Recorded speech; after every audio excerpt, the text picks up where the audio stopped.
कल का ये होमवर्क था कि मुद्रा राक्षस नाटक की रचना किसने की, जो चंद्रगुप्त मौर्य के जीवन पर आधारित है। कालिदास, विशाखदत्त, भवभूति या फिर बाणभट्ट, बताएंगे मुद्रा राक्षस की रचना किसने की है। चलो बी के साथ सब जा रहे हैं। बी क्या है? बी है हमारा विशाखदत्त, है ना। बी ऑप्शन जो है वो है हमारा यहाँ पर विशाखदत्त, जो कि बिल्कुल सही उत्तर हो जाता है। ठीक है, विशाखदत्त के द्वारा लिखा गया यहाँ पर मुद्रा राक्षस। ठीक है, बात करें इसकी रचना कब की गई है, तो इसका जो रचना हुई है वो गुप्त काल के दौरान हुई। ठीक है, गुप्त काल के दौरान इसकी क्या की गई है, रचना की गई है। और इसमें कहानी किसकी है, तो चंद्रगुप्त मौर्य की कहानी आप सभी को यहाँ पर देखने को मिल जाता है। ठीक है, तो इसमें कहानी किसकी है, कहानी है यहाँ पर चंद्रगुप्त मौर्य की। ठीक है, चंद्रगुप्त मौर्य की, है ना। बहुत सारी चीजें देखो, यहाँ पर राक्षस जो है, राक्षस है कौन, है ना। तो ये अगर हम देखें जो नंद वंश थे, तो नंद वंश के अमात्य हुआ करते थे राक्षस। और इस मुद्रा राक्षस में ये सारी चीजें बताई गई है कि चाणक्य की जो कूटनीति रहती है, उनकी जो चालाकी रहती है, इसका वो प्रयोग करके किस तरीके से नंदों के जो सबसे विश्वसनीय अमात्य थे राक्षस, उनको चंद्रगुप्त मौर्य के मंत्री बनने पर मजबूर कर दिया जाता है। तो इसमें अगर हम देखें तो वर्णन जो है ना, वो आचार्य चाणक्य के बुद्धि के बारे में यहाँ पर वर्णन किया गया है। ठीक है, उनकी कूटनीति के बारे में यहाँ पर वर्णन आप सभी को देखने को मिल जाएगा। ठीक है, बात करें यहाँ पर किसकी, बात करें हम मुद्रा राक्षस की, कि मुद्रा राक्षस जो है ये लिखा किस में गया है। तो मुद्रा राक्षस, ध्यान रखना, ये संस्कृत साहित्य का विषय है ना। संस्कृत में इसको लिखा गया है, एक नाटक है। ठीक है ना। और इसमें अगर पूछे कि रस कौन सा है, तो ध्यान रखना इसमें वीर रस आपको देखने को मिलेगा, है ना। यहाँ पर राजनीति आपको देखने को मिलेगा, राजनीति रस इसमें आप सभी को देखने को मिलेगा। ठीक है, अन्य रचना की बात कर ले यहाँ पर, अन्य रचना किसकी, विशाखदत्त की। तो ध्यान रखना एक है यहाँ पर देवी चंद्रगुप्तम, देवी चंद्रगुप्तम। ठीक है, तो ये भी किसकी रचना है, ये भी विशाखदत्त की यहाँ पर रचना देखने को मिलेगी, जहां पर गुप्त शासक एक है रामगुप्त और दूसरा जो है चंद्रगुप्त द्वितीय, उनके बारे में जानकारी मिलती है। ठीक है, तो यहाँ पर देखें रामगुप्त और साथ ही साथ चंद्रगुप्त द्वितीय, चंद्रगुप्त द्वितीय का इन, है ना, क्या चीज, कुलहीन। इसका अर्थ क्या हो जाता है, इसका अर्थ हो जाता है नीच कुल में, है ना, नीच कुल में पैदा हुआ।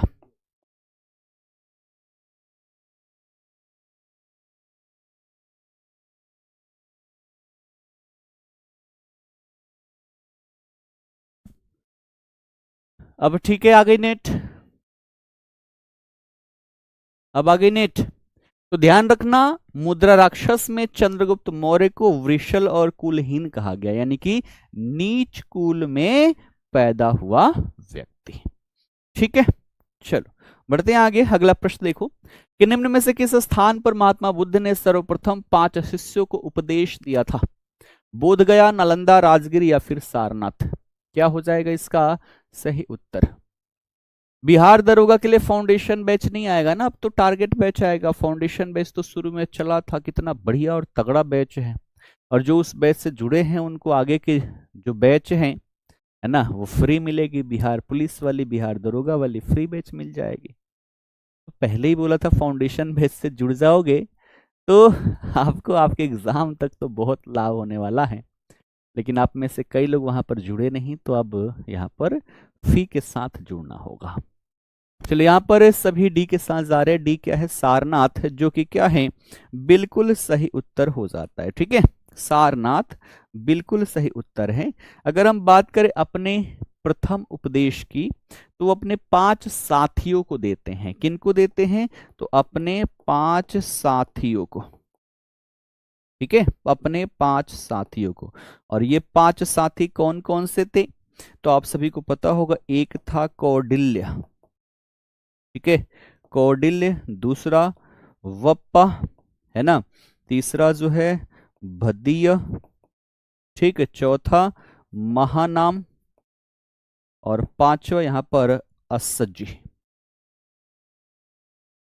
ठीक है, ये वो 5 साथी हैं जिनके साथ गौतम बुद्ध बैठकर क्या करते हैं, तो तपस्या करते हैं। लेकिन कठिन तपस्या के बावजूद भी जब इनको ज्ञान की प्राप्ति नहीं होती तो यही पांचों इनको पाखंडी घोषित करके यहां से चले जाते हैं। और जब इनको ज्ञान की प्राप्ति हुई तो ये ढूंढते हुए इनको कहां पहुंच जाते हैं, सारनाथ, कि सबसे पहले उन्हीं को बताऊंगा कि तुम लोग हमें पाखंडी कह रहे थे, देखो हमें ज्ञान की प्राप्ति हो चुकी है। ठीक है, और पहला उपदेश के रूप में इन्होंने क्या दिया था, तो ध्यान रखना उपदेश में क्या दिया था, कल भी हमने चर्चा किया था।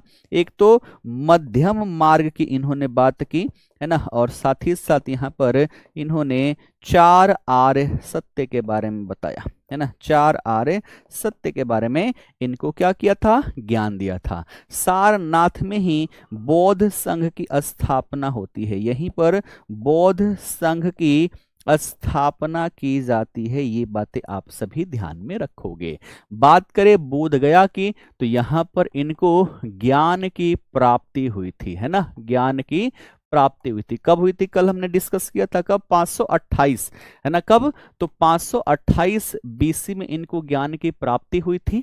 कब, 528 बीसी में। और दिन पूछे तो ये वैशाख पूर्णिमा का दिन था। कौन सा, वैशाख पूर्णिमा का दिन था जब इनको ज्ञान की प्राप्ति हुई थी। कहां पर हुई थी, बोध गया में।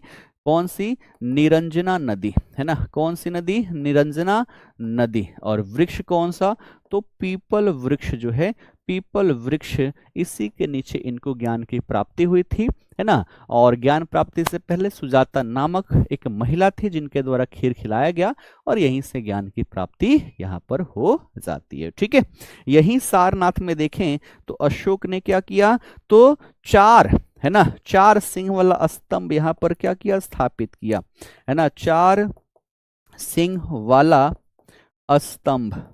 ठीक है, किसने, तो अशोक ने। किसके द्वारा, अशोक के द्वारा स्थापित किया गया, है ना। इसी को बोला जाता है सारनाथ का स्तंभ, और यही वर्तमान में हमारा भारत का राष्ट्रीय चिन्ह है ना। तो यहाँ पर क्या लिख लोगे कि ये हमारा क्या है, ये हमारा राष्ट्रीय चिन्ह है, और ये हमारा कहाँ से, सारनाथ से संबंधित है। ये जो पहले उपदेश इन्होंने दिया था, इसको बौद्ध धर्म में कहा जाता है धर्म चक्र प्रवर्तन। क्या कहा जाता है, धर्म चक्र प्रवर्तन कहा जाता है। तो ये सारी चीजें याद रखना, यहां से बार बार प्रश्न आप सभी से पूछे जाते रहे हैं। ठीक है ना, क्लियर, बढ़े आगे।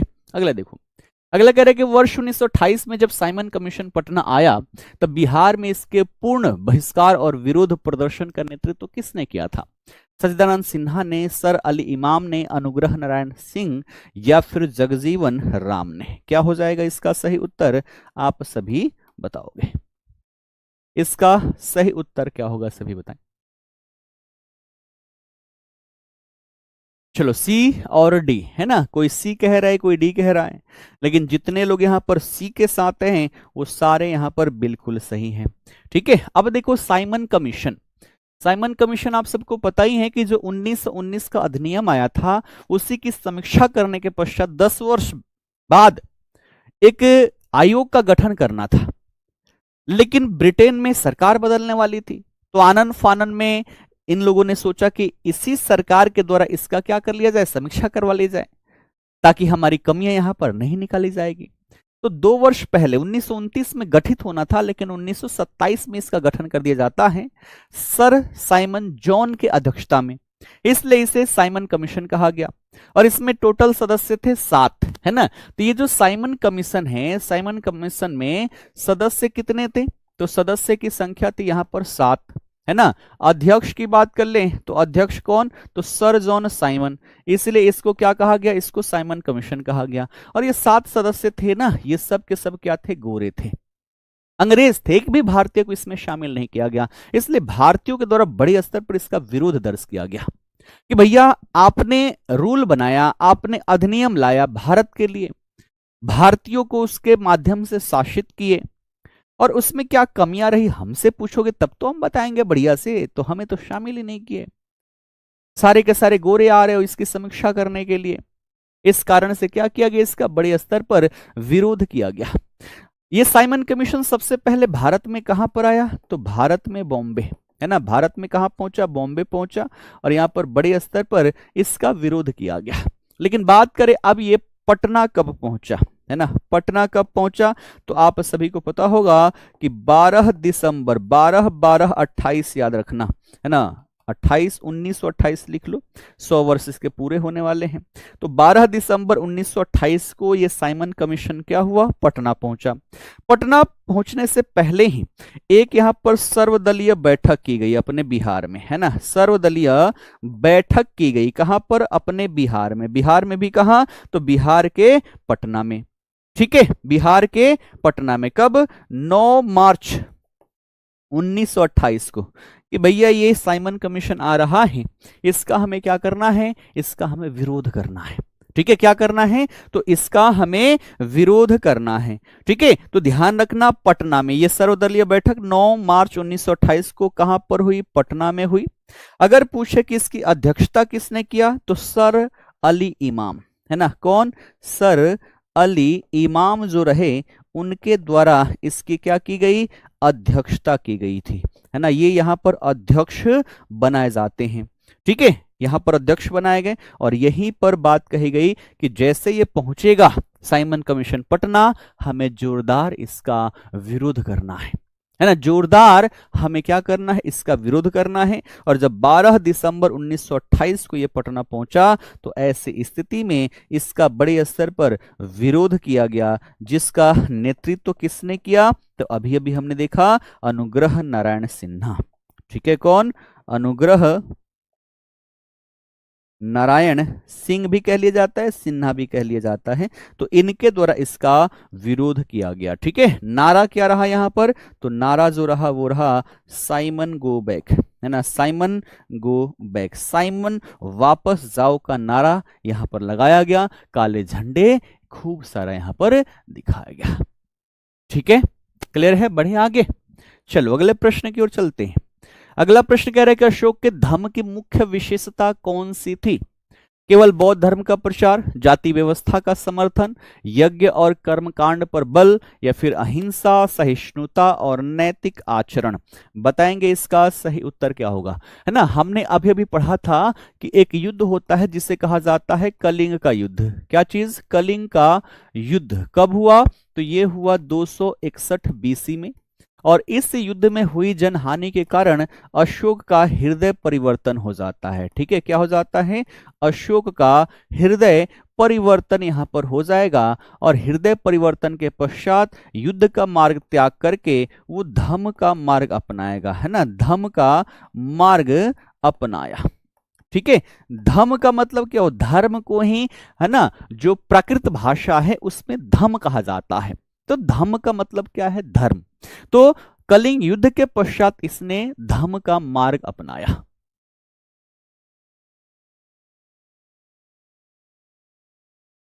हाँ राहुल वर्मा, अब क्या ही कहें, है ना, अब लग रहा है कि पूरा भारत जो है एक बड़ा आंदोलन मांग रहा है, और आंदोलन करे भी तो करे कैसे।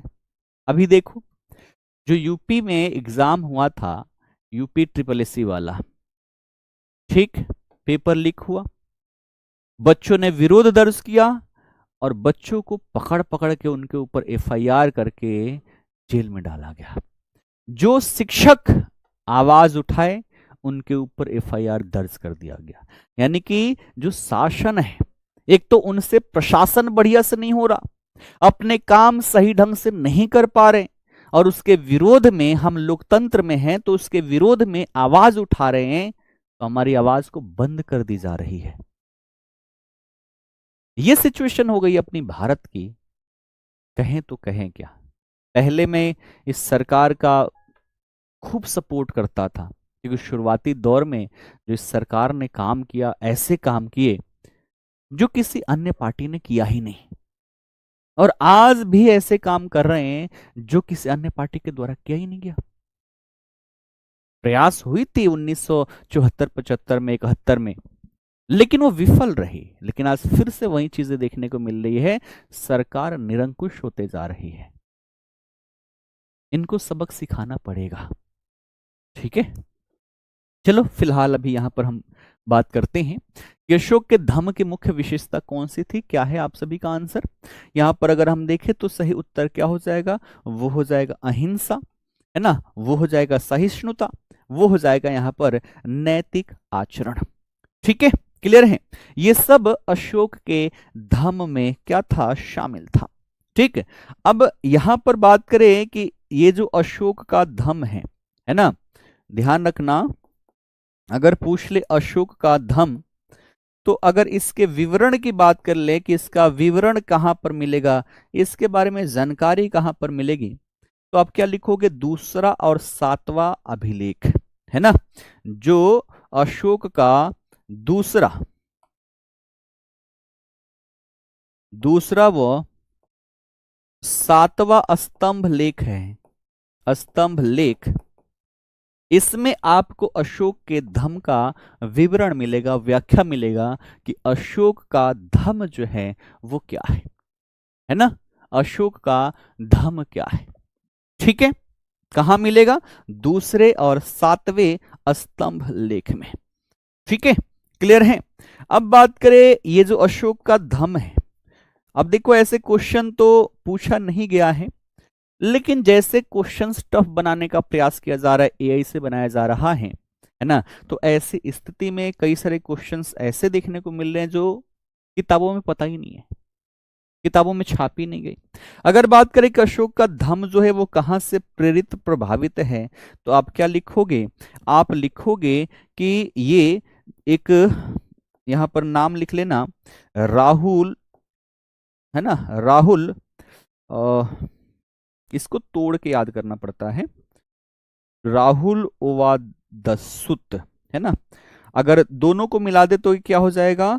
राहुलो वाद सुत। ठीक है, ये याद रखना। ठीक, मैं भी ये शायद दूसरी बार इसका नाम मैं पढ़ा था इतने दिनों में, क्योंकि ऐसे प्रश्न पूछ जाते रहे नहीं हैं, तो इसको रिवीजन भी मैं करता नहीं था। लेकिन अब चूंकि एआई का जमाना है, ऐसे प्रश्न पूछे जाएंगे, तो ऐसे शब्दों को भी हमें क्या करना पड़ेगा? तो ऐसे शब्दों को भी हमें याद रखना पड़ेगा, है ना। तो प्रेरित प्रभावित, अशोक का धम्म कहां से प्रेरित प्रभावित है? तो आप क्या बताओगे? आप बताओगे राहुलोवाद सुत्त जो है यहां से ये प्रेरित प्रभावित है। और राहुलोवाद सुत्त क्या है? तो ध्यान रखना, ये बौद्ध ग्रंथ है, एक बौद्ध ग्रंथ है, इसी से इनका क्या है? तो अशोक का धम्म जो है ये प्रेरित प्रभावित है। ठीक है, अब धम्म की नीति तो अपना लिया, अब धम्म का प्रचार प्रसार भी करना था। तो प्रचार प्रसार करने के लिए राज्याभिषेक के 14वें वर्ष, है ना, लिख लेना यहां पर, कब? राज्याभिषेक के 14वें वर्ष, राज्याभिषेक के 14वें वर्ष इसने क्या किया? तो इसने एक नए अधिकारी की नियुक्ति की, जिन्हें धम्म महामात्र कहा गया। ठीक है, तो यहां पर लिख लेना धम्म महामात्र। ठीक है, धम्म महामात्र नामक अधिकारी की नियुक्ति, अधिकारी की नियुक्ति, है ना। और इनका काम क्या होगा? तो इनको देश विदेश में भेजा जाता है ना, अफगानिस्तान, ईरान, इराक, ठीक है, कंबोडिया, लाओस, वियतनाम, इन सभी देशों में बौद्ध धर्म के प्रचार प्रसार के लिए इन धम्म महामात्रों को भेजा जाता है। इसके साथ साथ अशोक जो है ये अपने पुत्र और पुत्री, है ना, पुत्र का नाम कई बार पूछा गया है ना, क्या नाम है? महेंद्र। और पुत्री कौन है? पुत्री है संघमित्रा, है ना, इनको भी ये क्या करता है? भेजता है ना, इनको भी बौद्ध धर्म के प्रचार प्रसार के लिए भेजता है। कहाँ? सिलोन, है ना, कहाँ भेजा? सिलोन, जो कि वर्तमान श्रीलंका को उस समय सिलोन के नाम से जाना जाता था, है ना। तो ये भी पूछा गया है कहां पर भेजा हुआ है, तो अशोक ने बौद्ध धर्म के प्रचार प्रसार के लिए अपने पुत्र महेंद्र और पुत्री संघमित्रा को श्रीलंका भेजा हुआ था, ध्यान रखिएगा। ठीक है, क्लियर है? चलो बढ़े आगे।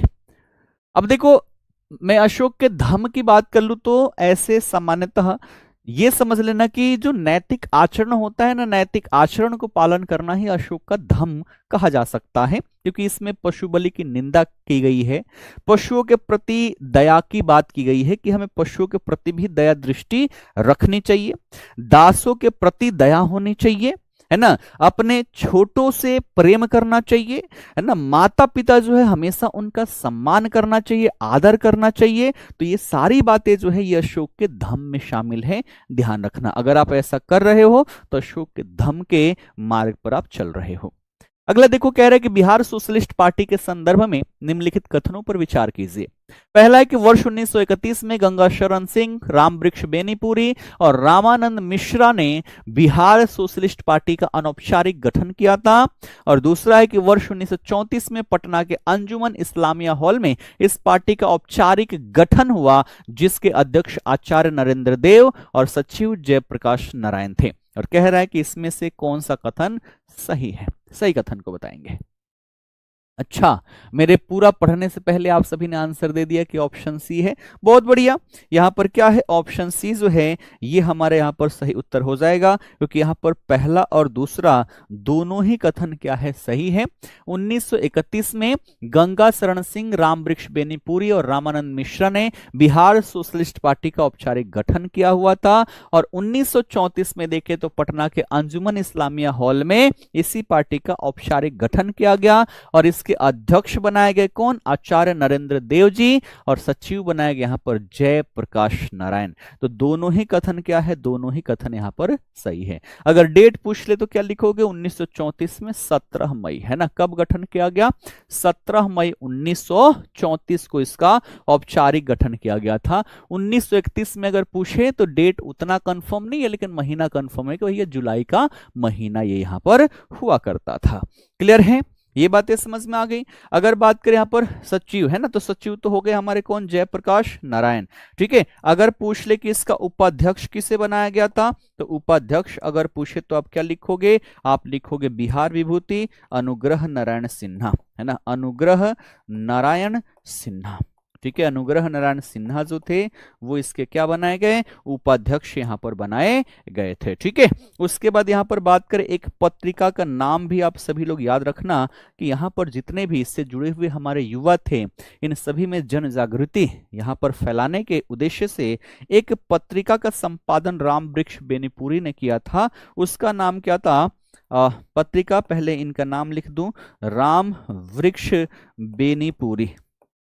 ठीक है, और इन्होंने जो पत्रिका का प्रकाशन यहां पर किया उसका नाम था युवक। क्या नाम था, युवक, है ना। तो युवक नामक प्रसिद्ध पत्रिका का संपादन इन्होंने यहां पर किया हुआ था। ठीक है, चलो बढ़ते हैं आगे अगले प्रश्न की ओर।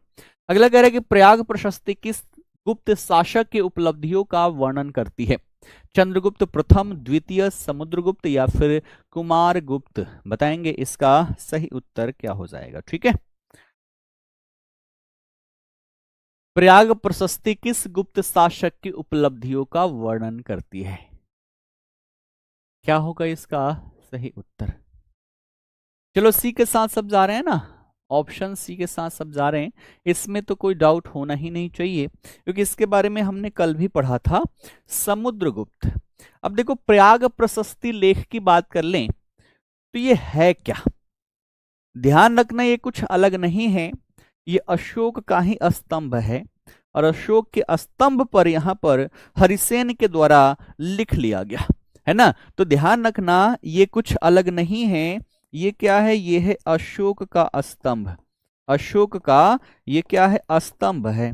और ये पहले रहा था कहां पर, कौशाम्बी, है ना। कौशाम्बी से इसको कहां लाके स्थापित कर दिया गया, तो कौशाम्बी से इसको लाया गया कहां पर, प्रयागराज, है ना। प्रयागराज लाकर इसको क्या कर दिया गया, स्थापित कर दिया गया, है ना। इलाहाबाद पहले नाम था, है ना, प्रयागराज, है ना, सबसे पहले प्रयागराज था, फिर इलाहाबाद रखा गया, फिर इसको प्रयागराज यहां पर कर दिया जाता है। तो कौशाम्बी से प्रयागराज लाया गया, है ना, और यहीं पर प्रयागराज का जो किला है वहीं पर स्थापित किया गया। और आगे चलकर जो समुद्रगुप्त का दरबारी कवि था, क्या नाम है इसका, है ना, दरबारी कवि जो था उसका नाम था हरिसेन। क्या नाम था? हरिसेन नाम था। और इसी के द्वारा इस पर क्या कर दिया गया? इस पर लेख लिख दिया गया। इसी को क्या कहा गया? इसी को प्रयाग प्रशस्ति लेख कहा गया। क्या कहा गया? प्रयाग प्रशस्ति लेख इसको कहा गया। यानी कि किताब किसी और का, लिख दिया किसी और ने। ठीक है, तो ये कहानी यहां पर देखने को मिली थी। अब अगर पूछ दे कि यहाँ ये जो लेख है इसकी लिपि कौन सी है ना, इसने लिखा तो किस लिपि में लिखा? अब देखो, चूंकि टफनेस धीरे धीरे बढ़ाई जा रही, एग्जाम की कंपटीशन ज्यादा हो रहे हैं।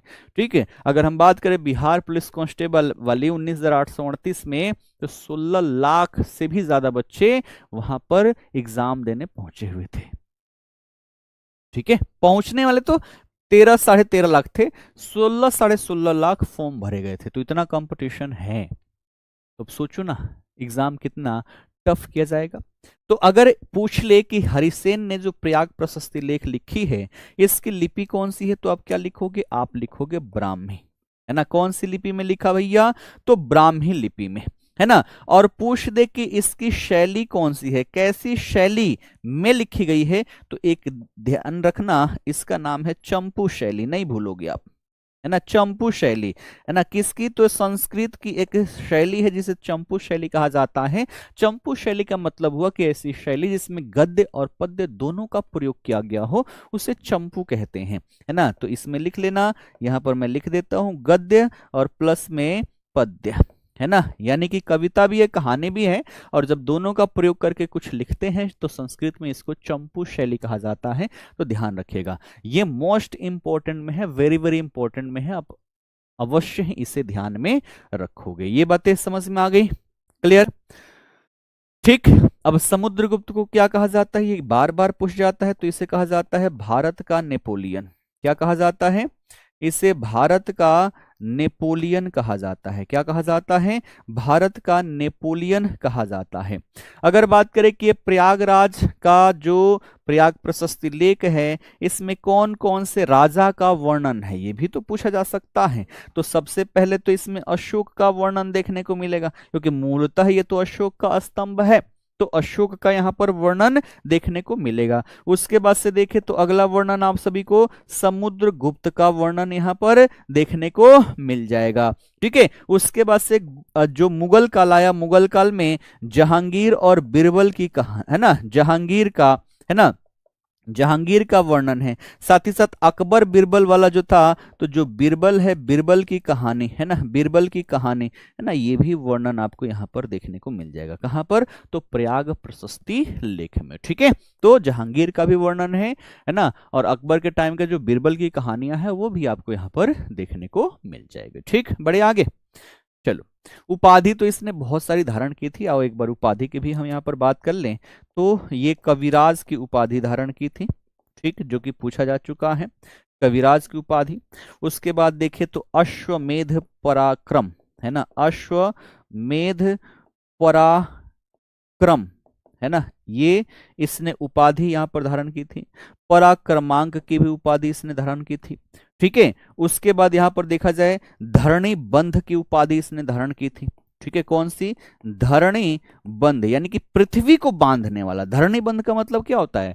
धरणी बंध का मतलब होता है पृथ्वी को बांधने वाला, तो ये उपाधि भी इसने धारण किया हुआ है। ठीक है, धरणी बंध। ठीक है, तो ये भी आप ध्यान रखेंगे, बाकी सारे तो हमने रिवीजन कर ही रखा है। अगले देखो, कह रहा है कि सविनय अवज्ञा आंदोलन के दौरान बिहार में नमक सत्याग्रह की शुरुआत सर्वप्रथम किन दो जिलों से 16 अप्रैल 1930 को हुई थी? पटना और गया, सारण चंपारण, मुंगेर भागलपुर, शाहाबाद और मुजफ्फरपुर। क्या होगा इसका सही उत्तर?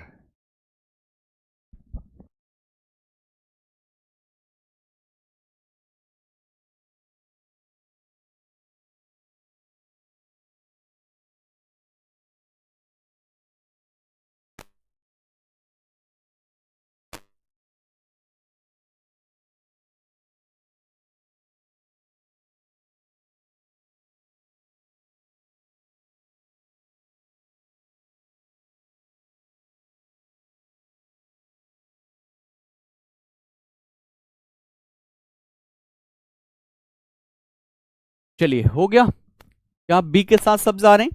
ठीक है, बी के साथ सब जा रहे हैं और बी जो है वो हमारा बिल्कुल सही उत्तर हो जाता है सारण और चंपारण। क्या हो जाएगा? सारण और चंपारण हो जाएगा। ठीक है, अगर हम बात करें सविनय अवज्ञा आंदोलन तो इसकी शुरुआत कैसे होती है? इसकी शुरुआत जो होती है वो दांडी मार्च के माध्यम से होती है ना। गांधी जी ने शुरू किया क्या चीज? दांडी मार्च, है ना। दांडी मार्च कब, कहां से? तो साबरमती आश्रम से शुरू हुआ और ये दांडी तक चला था।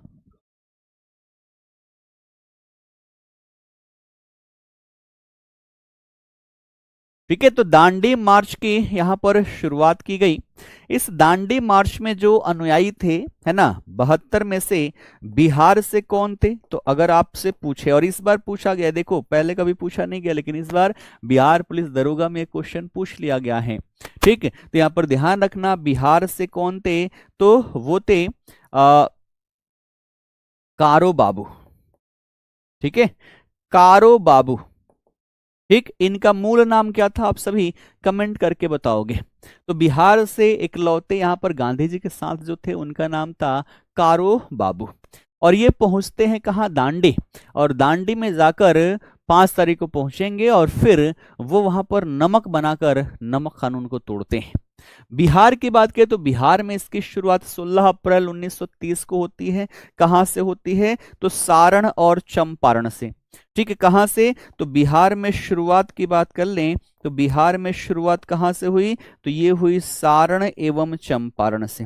ठीक है, सारण एवं चंपारण से इसकी शुरुआत होती है। और यहां पर अगर हम बात करें कि इसका नेतृत्व किसने किया तो कई सारे नाम यहां पर देखने को मिलते हैं। जैसे कि यहां पर गिरीश तिवारी का आप सभी ने नाम सुना होगा, गिरीश तिवारी हो गए। ठीक है, चंद्रिका सिंह हो गए यहां पर, ये भी यहां से इनकी अहम भूमिका रहती है नमक कानून को तोड़ने के लिए, है ना। भरत मिश्रा की बात कर लें, भरत मिश्रा हो गए। तो इन सब का अहम योगदान रहता है सारण एवं चंपारण में। बात करें हम पटना की तो पटना में कब हुआ? है ना, 16 अप्रैल, है ना, 16 अप्रैल को 1930, है ना, इसी दिन। और पटना में जो जगह था, ये जगह दूसरे शिफ्ट में पूछा गया था। जगह कौन सा था? वो था आपका नखास पिंड, है ना। कौन सा जगह था? नखास पिंड, जो कि आपके पटना में था। और इसी को क्या बनाया गया था? नमक कानून तोड़ने का केंद्र। क्या बनाया गया था इसको? नमक कानून तोड़ने का केंद्र बनाया गया था। नारा क्या लगाया गया? नखास पिंड चलो, है ना, नखास पिंड चलो का यहां पर नारा लगाया गया था। ठीक है, ये बातें समझ में आ गई। इसका नेतृत्व अगर पूछे पटना में तो नाम क्या याद रखोगे आप? अंबिका कांत सिंह यहां पर नाम याद रखोगे। क्या चीज? अंबिका कांत सिंह। ठीक है, अंबिका कांत सिंह यहां पर आप क्या करोगे? तो नाम याद रखोगे, जिन्होंने नखास पिंड चलो जो यहां पर नारा दिया गया उसका नेतृत्व इन्होंने किया हुआ था। ठीक है, अब सविनय अवज्ञा आंदोलन के दौरान चूंकि इसमें क्या करना था? नमक कानून तोड़ना था। और नमक समुद्र तट पर तोड़ा जाएगा तो हमारे पास तो नमक था नहीं। तो बिहार में क्या किया गया? सोडा से और नमकीन मिट्टी से, है ना, सोडा और साथ ही साथ जो नमकीन मिट्टी है, इस नमकीन मिट्टी से नमक बनाया गया, ध्यान रखना। और दूसरा क्या किया गया? तो यहां पर एक कर था जो किसानों से वसूला जाता था, चौकीदारी कर, है ना, चौकीदारी कर का यहां पर क्या किया गया? विरोध किया गया था। ध्यान रखना, ये जितना मैंने लिख डाला ना, ये सब के सब अपने आप में प्रश्न हैं और ये सारे पूछे जा चुके हैं। हाँ, बहुत बढ़िया। गिरिवर धारी चौधरी, है ना, कारो बाबू का मूल नाम जो था वो क्या था? गिरिवर धारी चौधरी, है ना, गिरिवर धारी चौधरी इनका मूल नाम था। प्रेम से इनको कारो बाबू भी कहा जाता था। ठीक है, क्लियर? बढ़िया, आगे चलो अगले प्रश्न की ओर चलते हैं। अगला प्रश्न कह रहा है कि बिहार में स्थित सोनपुर मेला किस देवता की स्मृति में लगता है? भगवान विष्णु, भगवान शिव, हरिहरनाथ या फिर मां दुर्गा? बताएंगे। सोनपुर मेला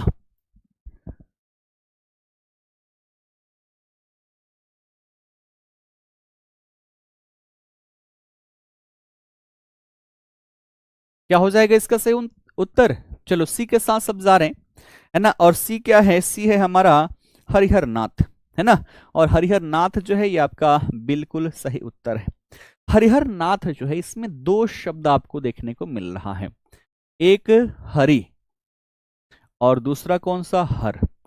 हरि जो है वो है भगवान विष्णु, है ना। कौन है? भगवान विष्णु। और हर जो है वो है भगवान शिव। वो कौन है? भगवान शिव।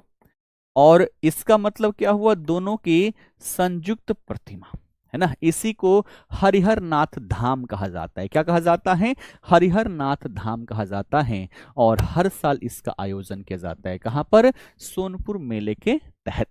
सोनपुर मेला की बात कर ले तो ये एशिया का सबसे बड़ा पशु मेला है। क्या चीज? विश्व का नहीं, एशिया का सबसे बड़ा, एशिया का सबसे बड़ा पशु मेला है। और आप सभी को पता होगा, ऐसा मान्यता है कि जो बिंबिसार था उसने अपनी सेना में हाथी का प्रयोग किया, है ना। अश्व सेना भी थी, रथ सेना भी थी। तो ये जो अश्व थे, हाथी थी, इन सभी को इसी मेला से आकर बिंबिसार के द्वारा खरीदा जाता था। तो ये बातें सुनने में आती है। साथ ही साथ यहां से जुड़ा हुआ एक कहानी भी है। आप सभी ने देखा होगा, आपके घर में कभी न कभी फोटो रहा होगा जिसमें एक हाथी पानी पीने के लिए इस नदी में जाती है। ठीक है, कौन सी नदी, किस नदी के किनारे पर लगाया जाता है? तो गंगा और कौन सी नदी के संगम पर? फटाफट कमेंट करके बताओ। तो उस नदी में हाथी पानी पीने के लिए जाती है और घड़ियाल क्या करता है? उसका पैर पकड़ लेता है। अब उसको लगने लगता है कि भैया अब तो हम गए। तो ऐसी स्थिति में वो भगवान विष्णु को हाथी के द्वारा सुमरा जाता है, याद किया जाता है। और भगवान विष्णु वहां पर प्रकट होते हैं और हाथी की जान बचाते हैं, है ना। तो ये कहानी जो है वो यहीं से जुड़ा हुआ है। ठीक है, बहुत बढ़िया, है ना। अगर हम बात करें इस मेला की, तो ये मेला कहां पर लगता है? तो गंगा एवं गंडक नदी के संगम पर, नदी के संगम पर लगता है।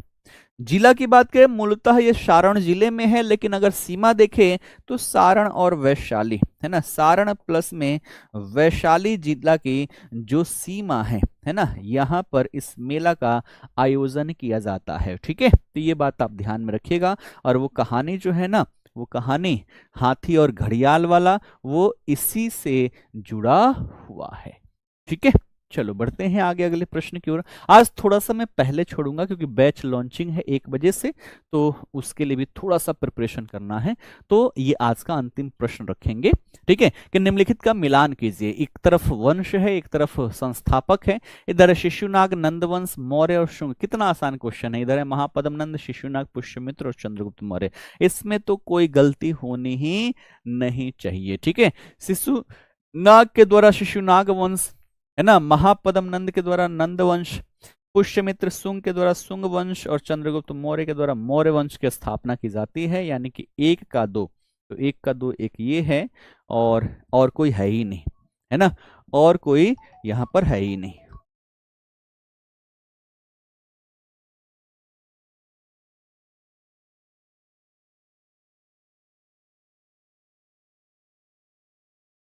ठीक है, तो यहां पर क्या हो जाएगा? ऑप्शन ए आपका सही उत्तर हो जाएगा। ठीक है, 1 का 2 और कोई है ही नहीं, तो दूसरे की ओर हम जाएंगे नहीं। ठीक, तो आज का सेशन जो है यहीं पर कर रहे हैं समापन।